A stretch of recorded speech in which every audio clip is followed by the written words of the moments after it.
नमस्कार, बहुत स्वागत है आप सभी का और मैं हूं आपके साथ मनीषा शर्मा। नेपाल का लीडर कौन होगा, अंतरिम सरकार का मुखिया कौन होगा, 2 दिन के बाद इस सवाल से आखिरकार पर्दा हट गया है।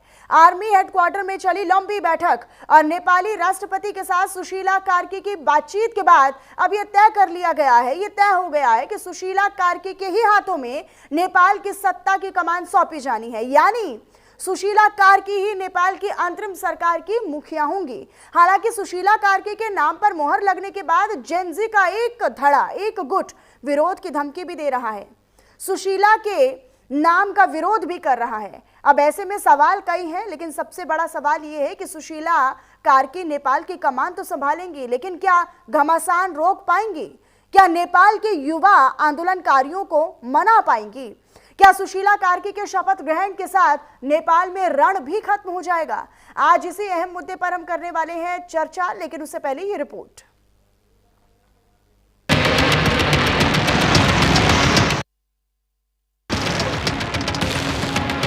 हमको स्वतंत्र आदमी चाहिए, किसी एक है, हमको सब एक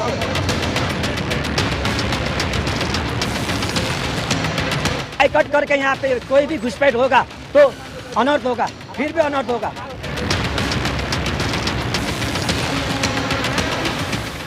नेपाल के युवाओं के इस गुस्से, आक्रोश और नाराजगी को देखकर सवाल सुलगने लगे कि नेपाल में अब क्या अनर्थ होगा। क्या हिंसा की आग में नेपाल फिर से जलेगा? क्या काठमांडू की सड़कों पर फिर बवाल होगा? क्या 9 सितंबर जैसी तस्वीरें फिर नजर आएंगी? विरोध की आग जो बुझती हुई दिख रही है, क्या वो फिर से सुलगाई जाएगी? इन सवालों के बीच काठमांडू में राष्ट्रपति भवन के बाहर बड़ी संख्या में नेपाली युवा इकट्ठा हो गए, प्रदर्शन करने लगे, अपने नेताओं के समर्थन में नारेबाजी करने लगे, जिन्हें रोकने के लिए बड़ी संख्या में नेपाल के सैनिकों को राष्ट्रपति आवास के बाहर तैनात कर दिया गया। लेकिन नेपाल के इन युवाओं के आक्रोश की वजह क्या है, इनकी मांग क्या है, ये समझिए। अच्छा, नेपाल भूमि के संतान जो हरकत साम्पाङ राई है, वो इधर का लोग सब कुछ चाहता है, लेकिन इधर क्या हो रहा है, पॉलिटिकल पार्टी ने मिलकर, देखो वहाँ की ऐसा पोजीशन में बैठ रहा है, आपको पता है इतना ये जितना भी पॉलिटिकल पार्टी है, ये सब कुछ भ्रष्टाचार है, सब कुछ इधर भ्रष्टाचार है। यहाँ इसका हम समुन्नत हम क्या चाहते हैं, इस देश के अच्छा चाहता हूँ, इस देश के हम भला चाहता हूँ। इस देश बनाने के लिए हम मरना भी है, मारना भी है। जितना भी हो रहा है इधर आप देख रहा है, ये आतंकवादी ने हमको दबा रखा है। हम इस दबा के हथियार से हम इतना ये कलम से हमने युद्ध किया था, यहाँ हथियार से हमको दबा रहा है। आप देखो इधर दिखाओ एक जर, मेरे नाम नेपाल का महेंद्र पुन है मेरा नाम। हम हरका साम्पाङ ये देश अच्छा जो बना रहा है उसके सपोर्ट करता हूँ। अच्छा लोग के हम छान सिलेक्शन के लिए हम लड़ रहा है इधर। मरने और मारने की ठान कर आए इन नेपाली युवाओं की इस आवाज में एक नया नाम उभर कर सामने आया, हरका सापाङ। लेकिन ये हरका सापाङ कौन है? नेपाली युवा अंतरिम प्रधानमंत्री के तौर पर देखना चाहते हैं, ये भी जान लीजिए। हरका सापाङ धरान के मेयर हैं, उन्हें धरान में कई विकास कार्यों के लिए जाना जाता है। हरका सापाङ के नाम के सामने आने के बाद उन्हें विशेष तौर पर हेलीकॉप्टर से सेना मुख्यालय बुलाया गया।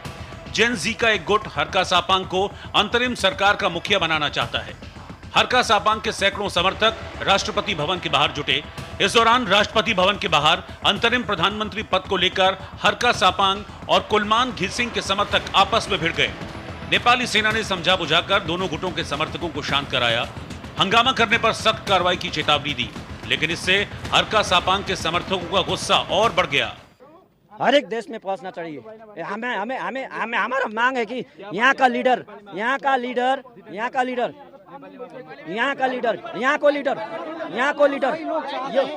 यो माटोले मागेको लीडर हरका साम्पाङ राई। किसी ने सुना है, कसैले सुनेको छ नाम? हरका साम्पाङ राई वो है। अगर उसको बाइकआउट करके यहाँ पे कोई भी घुसपैठ होगा तो अनर्थ होगा, फिर भी अनर्थ होगा। नेपाल में जेन जी का एक गुट हरका सापाङ को अंतरिम सरकार का मुखिया बनाने को लेकर अड़ा हुआ है। हालांकि इससे पहले नेपाल के लाइटमैन कहे जाने वाले कुलमान घिसिङ का नाम भी अंतरिम प्रधानमंत्री के लिए उछाला जा रहा था। लेकिन इन सब के बीच कई दौर की बैठकों के बाद दावा किया गया कि नेपाल की पहली महिला मुख्य न्यायाधीश रह चुकी सुशीला कार्की के नाम पर सहमति बन गई है। लेकिन ताजा तस्वीरें और जेनजी नेताओं के बयानों से साफ है कि नेपाल में अंतरिम सरकार का मुखिया कौन होगा, इसकी तस्वीर अभी भी धुंधली है। केपी ओली के इस्तीफे के 3 दिन बाद भी अंतरिम प्रधानमंत्री के नाम पर सहमति नहीं बन पाई है। Bureau report, news India.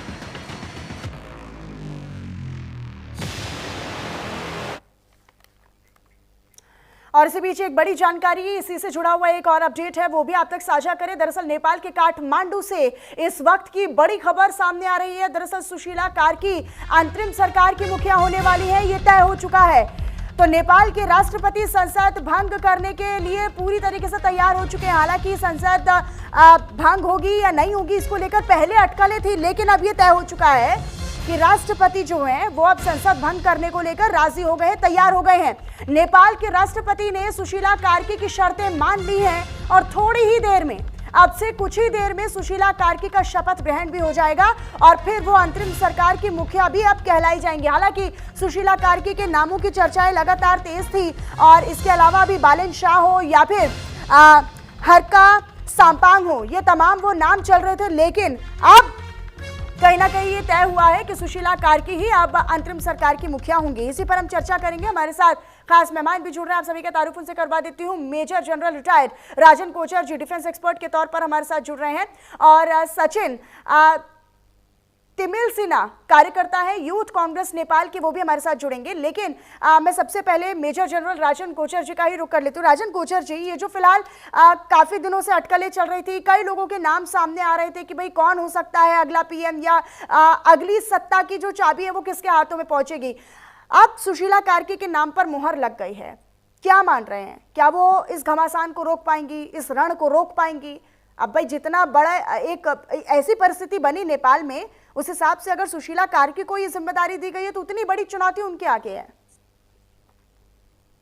देखिए मनीषा जी, सबसे पहले तो मैं इस डिसीजन को वेलकम करता हूं, बिकॉज एक डिसीजन बहुत इंपॉर्टेंट होता है इस टाइम पे, एक लीडर का इस सामने आना और ये रिस्पॉन्सिबिलिटी को एक्सेप्ट करना। दूसरा है कि अगर आप इनका ट्रैक रिकॉर्ड आप देखिए सुशीला कार्की का, तो ये एक बहुत ही कॉम्पिटेंट, बहुत ही एक्सपीरियंस्ड और केपेबल नेता बनने की क्षमता रखती है। एक सुप्रीम कोर्ट में जो चीफ जस्टिस रह चुकी हैं और जो इनकी छवि है वो एक स्ट्रेट लीडर की है, जो किसी भी पॉलिटिकल पार्टी के साथ नहीं जुड़ी हुई।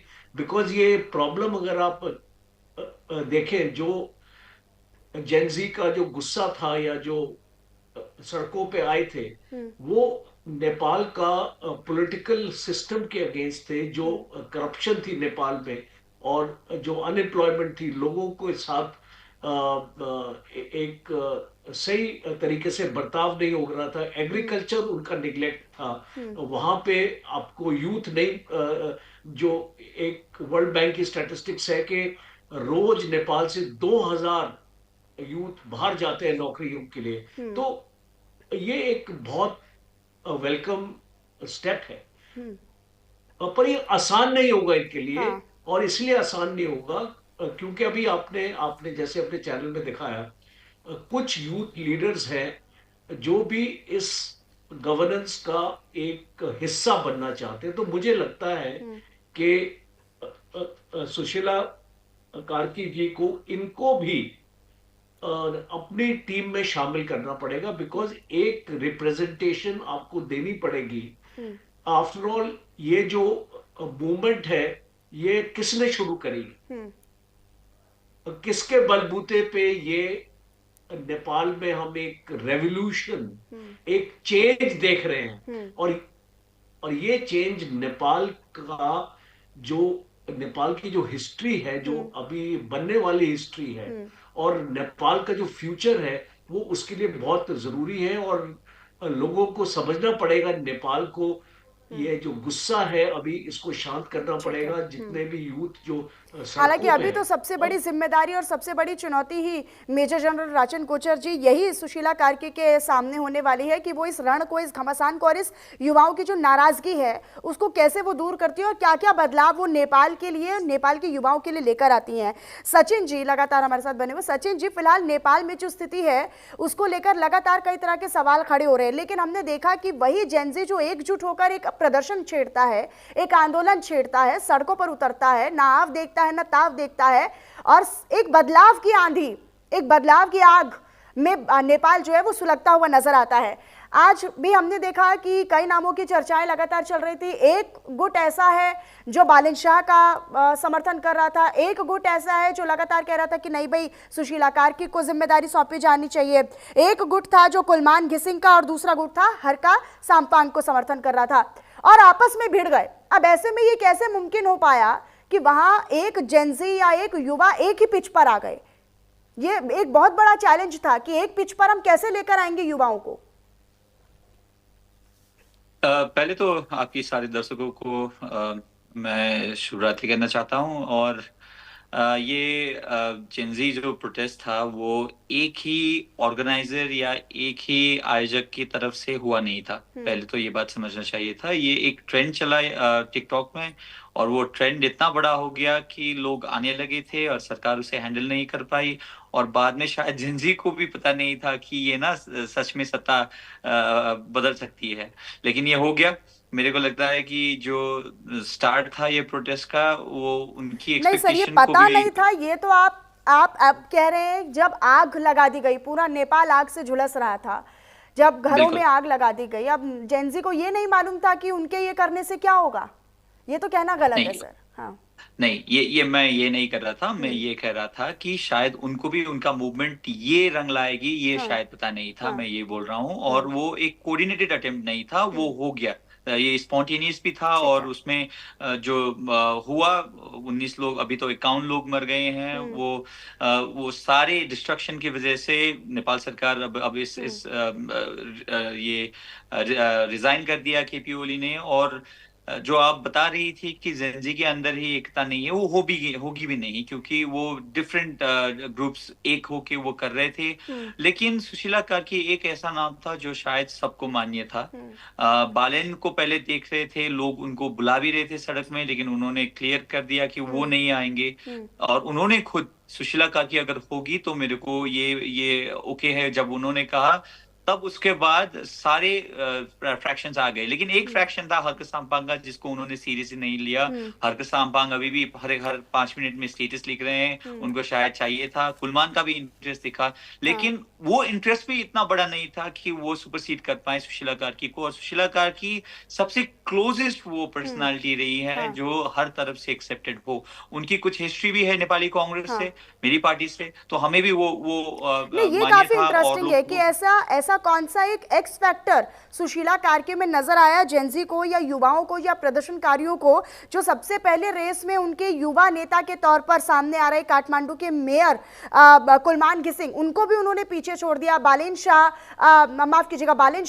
जो काठमांडू के मेयर थे उनको भी उन्होंने पीछे छोड़ दिया। कुलमान घिसिंग का नाम फिर सामने आया जो कि लाइटमैन के नाम से जाने जाते हैं, उनको भी पीछे छोड़ दिया। ऐसी कौन सी खूबी या कौन सी ऐसी लीडरशिप क्वालिटी जेनजी को नजर आई, या इसके पीछे की कोई वजह कुछ और है? नहीं, ये पहले भी एक बार हुआ था जब नेपाली कांग्रेस और माओविस्ट जब ये अलायंस में थे, तो इनको महाभियोग का प्रस्ताव किया गया और लोगों को लगा कि वो अनफेयर था। तो एक बड़ा प्रोटेस्ट हुआ था उनके फेवर में। और वो जानी भी जाती है लीगल फील्ड में एक बहुत ही स्ट्रांग लेडी, एक आयरन लेडी और ऑनेस्ट लेडी होने, ये उनका इमेज है और हमेशा से रहा था। और एक सबको ये भी लग रहा था कि शायद ना ये एनर्जी की ये जो आक्रोश है उसके साथ भी सब कुछ नहीं हो सकता है, तो हमें एक मैच्योर्ड लीडर भी चाहिए जो नेपाल का सिस्टम जानता है। तो शायद सबको ये लगा कि Sushila Karki would be the mix of experience और ऑनेस्टी, ये दो चीज चाहिए थी। और शायद बालिन में लोग ऑनेस्टी दिख रहे थे लेकिन एक्सपीरियंस नहीं दिख रहे थे, और लोगों में भी वो कमी शायद दिख रही थी। और कुलमान से भी शायद बालिन को ट्रस्ट था सुशीला कार्की में सब लोगों को उनका इमेज को लेके बहुत ही श्योरिटी थी, तो इसलिए उन्होंने सबको पीछे छोड़ दिया इस रेस में। ठीक है, आप बने रहिएगा सचिन जी और राजन कोचर जी, आप दोनों मेहमान हमारे साथ बने रहिएगा। इसी से जुड़ा हुआ एक और अपडेट है, वो अपने दर्शकों को हम बता देते हैं। सुशीला कार्की के साथ 3 और मंत्री जो हैं वो शपथ ले सकते हैं, ये बड़ी जानकारी हम आप तक साझा कर रहे हैं। दरअसल कुलमान घिसिंग मंत्री पद की शपथ ले सकते हैं, ऐसी खबर मिल रही है। बालानंद शर्मा भी मंत्री पद की शपथ ले सकते हैं, ये भी जानकारी है। ओम प्रकाश आर्यल भी मंत्री बनाए जा सकते हैं, ये भी जानकारी सामने आ रही है। तो देखिए, अंतरिम पीएम कौन होगा या अंतरिम सरकार का मुखिया कौन होगा, उस पर तो ऑलरेडी स्पष्टीकरण हो चुका है, उस पर तो ऑलरेडी एक नाम सामने आ गया सुशीला कार्की का। लेकिन अब कौन से और लोग होंगे जो मंत्री बनाए जाएंगे? ठीक है, मैं राजन कोचर जी का रुख कर लेती हूँ। राजन कोचर जी, यानी कि अब पीएम को लेकर, अंतरिम मुखिया को लेकर कहीं ना कहीं एक असमंजस थी या एक चैलेंज था कि हाँ भाई कौन होना चाहिए जिस पर सबकी सहमति हो, तो वो नाम हो गया है। अब मंत्रियों की बारी है कि भाई किसको कौन सा मंत्रालय दिया जाए, क्योंकि मंत्रियों को लेकर भी लोगों की नाराजगी थी। देखिए मनीषा जी, अब एक बार आपने लीडर अपॉइंट कर दिया है, अब लीडर अपने तरीके से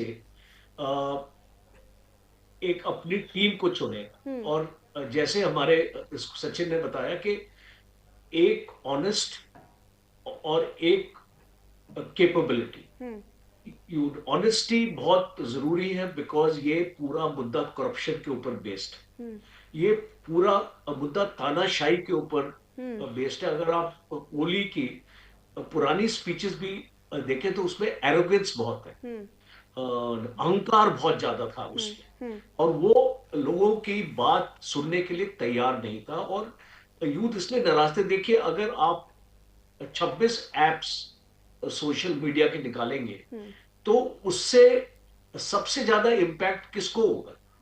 आज नेपाल में अभी इस सचिन जी मुझे सहमति इसको रखेंगे कि आज नेपाल में जब इतनी अनएम्प्लॉयमेंट है तो जो यूथ है वो मैक्सिमम सोशल मीडिया में यूट्यूबर्स बन गए, और जो उनकी जो वहां पे इनकम आमदनी होती है वो सोशल मीडिया के थ्रू, तो आपने वो चीज बंद कर दी और आपने एक ऐसा मानसिक प्रेशर यूथ के ऊपर डाला कि ऑलरेडी यूथ नाराज था। एक टिपिंग पॉइंट होता है ना, एक अगर आप साइंस के स्टूडेंट हो तो इलास्टिसिटी वाली बात है, वो जब एक आपका जो इलास्टिक पॉइंट अगर आप उसको पार कर जाते हैं उसके बाद वो चीज टूट जाती है। तो अब वो सिचुएशन आ गई कि कब तक सहन करेंगे। अभी आपने 2015 में कॉन्स्टिट्यूशन बनाई, अभी पूरी नेपाल की जनता देख रही थी कि इस कॉन्स्टिट्यूशन के बाद शायद नेपाल में कोई अच्छाई होगी या कोई अच्छी चीज आएगी, बट यहां तो म्यूजिकल चेयर्स हो रहा है। अभी कम्युनिस्ट पार्टी, कांग्रेस पार्टी, उसके नेता आपस में ही अपनी पावर शेयरिंग करें। आज आप देखिए ये गवर्नमेंट में जो इनकी जॉइंट गवर्नमेंट एक और सवाल है सर, वो मेरे लिहाज से भी मुझे लगता है कि वो दर्शक भी जानना चाहते हैं, क्योंकि एक गुट सुशीला कार्की का समर्थन बस इसीलिए नहीं कर रहा था क्योंकि उनको कहा जाता है कि भाई वो भारत समर्थक है, इसीलिए एक गुट कह रहा था कि भाई हमें ये भी मंजूर नहीं है। इससे पहले जब पीएम के इस्तीफे से पहले केपी शर्मा ओली को कहा जाता था कि भाई उनकी नीतियां कुछ ऐसी हैं देश को लेकर, डिप्लोमेटिक तरीका उनका ऐसा है कि वो चीन के झुकाव में है। तो यानी कि आप कैसे संतुष्ट करेंगे ये सरकार को? बहुत ज्यादा एक बड़ी चुनौती है उनके सामने कि आप भारत का समर्थक नहीं हो सकते हैं, एक तरीके से एक झुकाव आप नहीं चलेगा, तो यानी कि आपको डिप्लोमेटिक चेंजेस भी लाने पड़ेंगे और ये दिखाना भी पड़ेगा युवाओं को।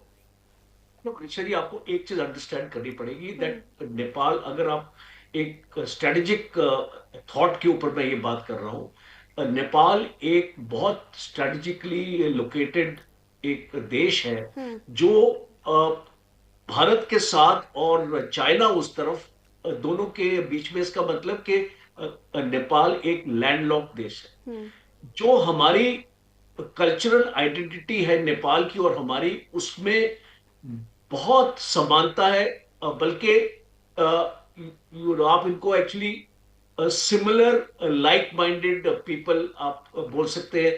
आपका पशुपति टेम्पल वहां भी है, हमारे यहाँ भी है, और जो एक कल्चरल आइडेंटिटी है। आज हमारे फौज में 38 बटालियंस है गुरखा रेजिमेंट की, उसमें मेजॉरिटी नेपाली गुरखा सोल्जर्स है। तो ये एक इंटीग्रेशन है, नेपाल और भारत का बहुत क्लोज इंटीग्रेशन है। और अगर आपको मैं एक इकोनॉमिक स्टैटिस्टिक्स भी दूं, जो फॉरेन डायरेक्ट इन्वेस्टमेंट है नेपाल में 35% भारत का उसमें कंट्रीब्यूशन है। 150 प्रोजेक्ट्स आज भारत के नेपाल में चलते हैं। तो और 60 से 70 लाख ठीक है सर। नेपाली सिटीजन भारत में काम करते हैं। जी। आप कहीं भी चले जाइए। आज मैं एक्चुअली मिला था, आज मैं अम्बेसी में गया था, इस चेक अम्बेसी में, वहां पे गार्ड था राणा, वो इसको नेपाल का था, मैं उससे बात कर रहा था। तो आप समझ सकते हैं कि इतनी एक ऐसी इंटीग्रेशन है। तो इसमें और उस आपको रोटी नहीं- बेटी के रिश्ते को कायम रखना, ये भी सुशीला कार्की के आगे एक बड़ा चैलेंज होने वाला। हालांकि ये काफी महत्वपूर्ण और साथ ही साथ आने वाले समय के लिए नेपाल के खुद के लिए डिप्लोमेटिक तरीके से या कूटनीतिक तरीके से आप कह लीजिए बहुत इंपॉर्टेंट होने वाला है कि वो कैसे उस बाउंडेड एरिया को कैसे बनाकर चलता है या उन देशों के साथ कैसे बनाकर चलता है। आप हमारे साथ बने रहिएगा। इसी बीच एक बड़ी जानकारी मिल रही है, वो भी आप तक साझा करते हैं। दरअसल सुशीला कार्की के शपथ ग्रहण के बाद एक कैबिनेट की बैठक भी होने वाली है। आज रात ही नेपाल कैबिनेट की पहली बैठक होने वाली है। कैबिनेट बैठक में बड़े फैसले लिए जा सकते हैं सुशीला कार्की की ओर से। ये बड़ी जानकारी आप तक हम साझा कर रहे हैं। तो कैबिनेट की बैठक होने वाली है, हालांकि शपथ ग्रहण लेंगे और उसके बाद शपथ ग्रहण के फौरन बाद आज ही पहली बैठक भी हो जाएगी कैबिनेट की, जिसमें महत्वपूर्ण निर्णय और महत्वपूर्ण फैसले भी लिए जा सकते हैं। कुछ बड़े फैसले लिए जा सकते हैं जिन पर नजरें भी रहने वाली हैं। सचिन जी का रुख कर देती हूँ। सचिन जी लगातार बने हुए हैं। सचिन जी, अब एक बड़ी चुनौती, एक बड़ा चैलेंज सरकार के आगे है, लेकिन ये भी काफी बड़ी चुनौती अब सरकार ने फेस की है कि देखिए पहले मांग नहीं मानी जा रही थी राष्ट्रपति की ओर से कि भाई संसद को भंग किया जाना चाहिए, लेकिन अब इतनी आप इसे मजबूरी कह लीजिए या आप इसे कुछ भी कह लीजिए कि अब इस पर भी राजी होना पड़ा राष्ट्रपति को कि चलिए ठीक है आपकी ये भी मान लेते हैं। ये मान लिया जाए कि सुशीला कार्की के नाम का ऐलान होने के बाद जेनजी की सभी मांगे मान ली जाए, या फिर कहीं ना कहीं कॉम्प्रोमाइज की स्थिति रही कि कुछ बातें उनकी मानी गई, कुछ बातें फिर मनवानी भी पड़ी। ये जो जेनजी की जो मांगे थी उसमें तो संविधान पुनर्लेखन का एक बात था जो हो नहीं पाया, और उनको भी कॉम्प्रोमाइज तो थोड़ा करना ही पड़ा। उनकी बेसिक डिमांड जो थी वो पहले हमें मंजूर नहीं थी, लेकिन प्रेशर इतना हुआ कि मानना पड़ा, क्योंकि संसद हमें रखना था, उनको नहीं रखना था। लेकिन प्रेशर इतना था कि वो उन्होंने हमें उनका पावर ज्यादा था। और बाद में फिर राष्ट्रपति ने ये भी कहा कि ठीक है तो आप मंत्रिमंडल से ये सिफारिश लेके आइए। तो सुशीला कार्की शायद उसके लिए भी तैयार नहीं थी, क्योंकि उन्हें चाहिए था कि उनको भी ये ब्लेम नहीं लेना था कि संसद उन्होंने भी गठन किया है। ठीक है, तो उनको भी कुछ बातें माननी पड़ी। और पहले ये जो आप जेनजी कह रहे हो ये समझना थोड़ा इसलिए मुश्किल है, अभी तो हम ही नेपाली एक एनजीओ रिप्रेजेंट कर रहा है, अभी कर रहा है। वो तो पहले उस आंदोलन में गया था वॉलंटरी को लेकर, लेकिन अभी वही लीडर है। तो उनकी डिमांड तो और भी थे, और बालन का डिमांड था डायरेक्टली इलेक्टेड प्राइम मिनिस्टर। लेकिन वो सारी कुछ में शायद हमने ये कन्विंस कर लिया, सुशीला जो है वो बहुत ही आर्ट डिफेंडर है कॉन्स्टिट्यूशन के हमारे, तो उनको भी शायद ये पता था कि सारे पैंडोरा बॉक्स खुले नहीं जा सकते थे, क्योंकि जब संविधान निर्माण हुआ था तो बहुत ही दिक्कत से हमने संविधान बनाया था, आपको भी पता ही है। उस वक्त नाकाबंदी थी, बहुत दिक्कत से हम गुजरे थे। और अभी ऐसा वक्त आया था कि थोड़ी सी फ्रिंज एलिमेंट के अलावा सारे को ये संविधान उनको स्वीकार था। आपको ये भी समझना पड़ेगा कि नेपाल बहुत ही डाइवर्स देश है, इतना डाइवर्स देश है कि आप किसी भी तरह का संविधान बना लो, आपको ऐसे लोग मिलेंगे ही मिलेंगे जिनको इसमें से दिक्कत होगी। जैसे अभी का संविधान मधेश ने 10 साल लगा के एक्सेप्ट किया है, जैसे भारत में भी साउथ को पहले प्रॉब्लम था कॉन्स्टिट्यूशन में, वैसा ही हमारा है। और संविधान पुनर्लेखन इजी बात नहीं है, जेनजी को ये समझ में पहले नहीं आ रहा था। सुदन ने खुद कहा एक प्रेस रिपोर्ट में, एक कॉन्फ्रेंस में कि अच्छा सर, हमें अभी पता चला है कि संविधान ऐसी चीज है जो अब संसद भंग कर दी जाएगी, उस पर भी तैयार हो गए राष्ट्रपति। सुशीला कार्की को अंतरिम सरकार की जो मुखिया है वो भी बना लिया जाएगा, इस पर भी जेनजी की कुछ बातें मान ली गई है, युवाओं की प्रदर्शनकारियों की कुछ बातें मान ली गई हैं, कुछ उनको मनवा ली गई हैं। अब लगता है कि आग से झुलसा हुआ या सुलगा हुआ नेपाल अब थमेगा, या एक नई आग भड़केगी, क्या लग रहा है? नहीं, अभी अभी तो यह है कि सारे स्टेक होल्डर्स जो हैं, आर्मी ने एक सेंसिबल और बहुत ही मैच्योर काम ये किया है कि जेनजी के प्रदर्शन के बावजूद उनको पता था कि political parties, all political parties अभी अभी हेटेड हैं, वो अभी डाउन साइज है, लेकिन बाद में जाके उनको भी ये था कि ये खत्म नहीं हुए हैं, इनका स्ट्रक्चर अभी भी है। अगर इनको कंप्लीटली अवॉइड या बॉयकॉट किया गया तो कल जब आपको चुनाव में जाना होगा तो इनका सपोर्ट भी चाहिए होगा। आप इमेजिन करो ऐसा इलेक्शन जहां अगर बिल्कुल। तीनों पुराने पॉलिटिकल पार्टी ने इसे अवॉइड कर दिया और या फिर नेग्लेक्ट कर दिया या रिजेक्ट कर दिया पार्ट लेने को, तो इसकी लेजिटिमेसी क्या रह जाएगी? तो ये सारी बातों को संभाल के आगे जाना था। इसीलिए मेरे को लगता है कि I think we have reached to a very safe level now. अभी हम उस पोजीशन में आ गए हैं, लेकिन आगे चैलेंजेस बहुत है। एक तो आपको ये समझना पड़ेगा कि जितना जनधन का क्षति हुआ है, जितना स्ट्रक्चर्स डिस्ट्रॉयड हुआ है, उसको बनाने में हमें इतना पैसा लगेगा शायद जो हमारे नेशनल बजट से ज्यादा है। चैलेंज होगा। साथ ही साथ जिन मुद्दों को लेकर अब प्रदर्शनकारी सड़कों पर उतरे, आग के हवाले नेपाल को कर दिया गया, ऐसी स्थिति दोबारा ना बने, उस नाराजगी की भरपाई सुशीला कार्की अपने नेतृत्व में कर पाए, यही उम्मीद है। सचिन जी, बहुत शुक्रिया आपका हमारे साथ बनने के लिए। मेजर जनरल राजन कोचर जी भी हमारे साथ जुड़े, आपका भी बहुत धन्यवाद सर हमारे साथ इस प्लेटफॉर्म पर जुड़ने के लिए। और इसी बीच एक बड़ी खबर अपने दर्शकों तक हम साझा करते हैं। नेपाल में लूटपाट करने वालों पर